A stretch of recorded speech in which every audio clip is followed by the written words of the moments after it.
كل ده وانت نايم. بيقولوا عليه إنه أذكى وأسرع وأكثر مرونة من أي نسخة قبل كده. الأوبن اي اي أطلقت شات جي بي تي 5 رسمياً. طب إيه الجديد في النسخة دي؟ باختصار، البوت ده جاي يشتغل معاك أو عليك.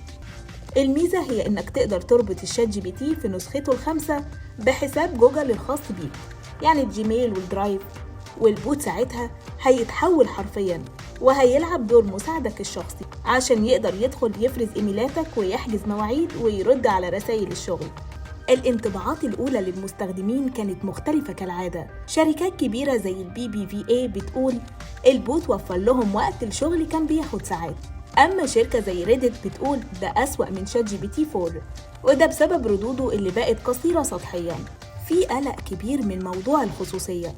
انت عارف لما تربط البوت بجوجل انت كده بتديه حق قراءة كل ايميلاتك ومرفقاتك، الاطلاع على جدولك ومواعيدك، الدخول على جهات الاتصال. من الآخر انت سلمت له نسخة من مفتاح حياتك الرقمية ومعاه دفتر أسرارك. فعلى الرغم من تأكيدات الأوبن اي اي على موضوع الخصوصية وإنها مش بتسرب معلوماتك، بس مين عارف؟ ولا نسيتوا جوجل لما عمل فيها الشيخ حسني؟ ارجع للحلقة وانت هتفهم. كانت معاكم حبيبة جمال والكرياتيف بروديوسر محمد جلال. ما تنسوش تعملوا لايك وشير.